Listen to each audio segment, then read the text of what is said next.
उद्धव ठाकरे यांच्या शिवसेनेला पुन्हा एकदा मोठा धक्का बसणार। एकनाथ शिंदेंचं ऑपरेशन टायगर हे थांबायचं नावच घेत नाहीये। आधी आमदार, मग खासदार आणि आता थेट नगरसेवक निशाण्यावर आहेत, ज्यात नाशिक मधील तब्बल 10 ते 12 नगरसेवक हे शिंदे सेनेत जाणार असल्याची चर्चा सुरू आहे। आणि यातच आता उदय सामंतांनी एक मोठा दावा केलाय। तो दावा नेमका काय आहे? शिंदेंनी या नगरसेवकांना काय ऑफर दिली आहे? आणि खरंच नाशिक मधील नगरसेवक हे उद्धव ठाकरेंची साथ सोडणार का? या सर्व घडामोडींच्या मागचं संपूर्ण राजकारण आपण या व्हिडिओमध्ये जाणून घेणार आहोत। त्यामुळे हा व्हिडिओ शेवटपर्यंत नक्की पहा आणि आमच्या चॅनलला अजूनही सबस्क्राइब केलं नसेल तर लगेच करा। उद्धव ठाकरे यांच्या शिवसेनेसमोर पुन्हा एकदा मोठं आव्हान उभं राहिलंय। नाशिक महानगरपालिकेतील ठाकरे गटाचे 10 ते 12 नगरसेवक हे शिंदे सेनेच्या संपर्कात असल्याच्या चर्चेनंतर आता राज्याचे उद्योग मंत्री उदय सामंत यांनी आणखीन एक मोठा दावा केलाय। त्यांच्या म्हणण्यानुसार ही हालचाल केवळ नाशिक पुरती मर्यादित नसून संपूर्ण महाराष्ट्रातील अनेक नगरपालिका, नगरपंचायती आणि महानगरपालिकांमधील मोठ्या संख्येने नगरसेवक लवकरच उपमुख्यमंत्री एकनाथ शिंदे यांच्या शिवसेनेत प्रवेश करणार आहेत। शिंदे यांच्या नेतृत्वावर आणि विकास कामांवर विश्वास ठेवून अनेक लोक हे पक्षात येत आहेत आणि येत्या काही दिवसातच राज्याला मेगा इन्कमिंग पाहायला मिळेल असा दावा सामंत यांनी केलाय। त्यामुळे राज्याच्या राजकारणात पुन्हा एकदा मोठ्या घडामोडी घडण्याची शक्यता व्यक्त केली जाते। नाशिक महानगरपालिकेत ठाकरे गटाचे एकूण 15 नगरसेवक आहेत, मात्र त्यापैकी 10 ते 12 नगरसेवक सध्या शिंदे गटाच्या संपर्कात असल्याची माहिती सूत्रांकडून समोर आली आहे। या नगरसेवकांच्या शिंदे गटातील वरिष्ठ नेत्यांसोबत गुप्त बैठका झाल्याचा देखील दावा करण्यात आलाय। तसेच या नगरसेवकांना शिंदे गटात सामील होण्यासाठी प्रत्येक भागासाठी 5 कोटी रुपयांच्या विशेष निधीचं आश्वासन देण्यात आल्याची माहिती समोर येते।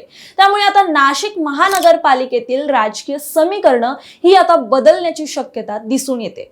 मात्र याबाबत आता अद्याप कोणतीही अधिकृत घोषणा ही अजून झालेली नाहीये।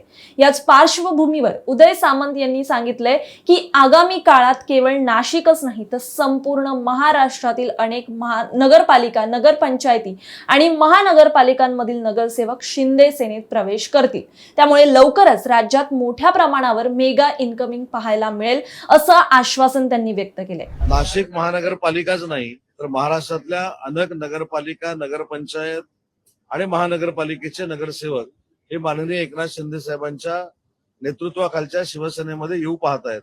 हे सत्य नाकारता येणार नाही आणि याची प्रचिती काही दिवसातच आपल्याला येईल। दरम्यान शिवसेनेचे उपनेते अजय बोरस्ते यांनीही असाच दावा करत सांगितले की राज्यातील अनेक नगरसेवक आणि नेते हे शिंदे सेनेत प्रवेश करण्यासाठी इच्छुक आहेत। विधान परिषद निवडणुकीच्या काळात मंत्री उदय सामंत, दादा भुसे आणि आमदार सुहास कांदे यांच्या संपर्कात अनेक नगरसेवक होते। त्यामुळे आता कोणी शिवसेनेत प्रवेश करत असेल तर ते कोणतेही ऑपरेशन टायगर नसून एकनाथ शिंदे यांच्या नेतृत्वाकडे आकर्षित होऊनच येत असल्याचा दावा त्यांनी व्यक्त केलाय। आगामी स्थानिक स्वराज्य संस्थांच्या निवडणुका जवळ येत असल्याने पुढील काही दिवसात आणखीन मोठे पक्षप्रवेश होण्याची शक्यता त्यांनी व्यक्त केली आहे। मात्र या सगळ्या चर्चांवर नाशिकच्या काही नगरसेवकांनी थेट इशारा दिलाय की आमची सगळ्यांची एकजूट आहे, आम्ही ठाकरेंची साथ सोडणार नाही, पण जे कोणी जाण्याचा विचार करतायत त्यांच्यासोबत ऑपरेशन तोडवा सुरू होईल असा थेट इशारा देण्यात आलाय। सर्वप्रथम मी जाहीर करतो की कुठलाही नगरसेवक फुटणार नाही। काल आम्ही आयुक्तांना निवेदन देण्यासाठी आमचे जवळजवळ 13 नगरसेवक त्या ठिकाणी उपस्थित होते। सर्व नगरसेवक सोबत आहेत, एकही नगरसेवक फुटणार नाहीये। ह्या फक्त कुठेतरी अफवा आणि एक मिसअंडरस्टँडिंग नगरसेवकांमध्ये केली जाते की ठाकरे गटाचे 12 नगरसेवक फुटणार, मग लगे आम्ही एकमेकाकडे संशयाच्या नजरेने बघू, असं हे त्यांचं प्लॅनिंग आहे।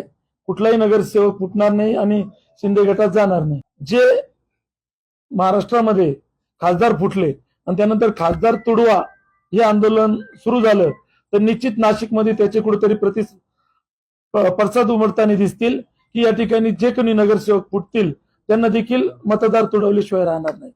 त्यामुळे एकीकडे नाशिक मधील नगरसेवकांबाबतच्या चर्चा, दुसरीकडे उदय सामंत यांचा संपूर्ण राज्यात मेगा इन्कमिंगचा दावा। त्यामुळे पुढे काय होतं?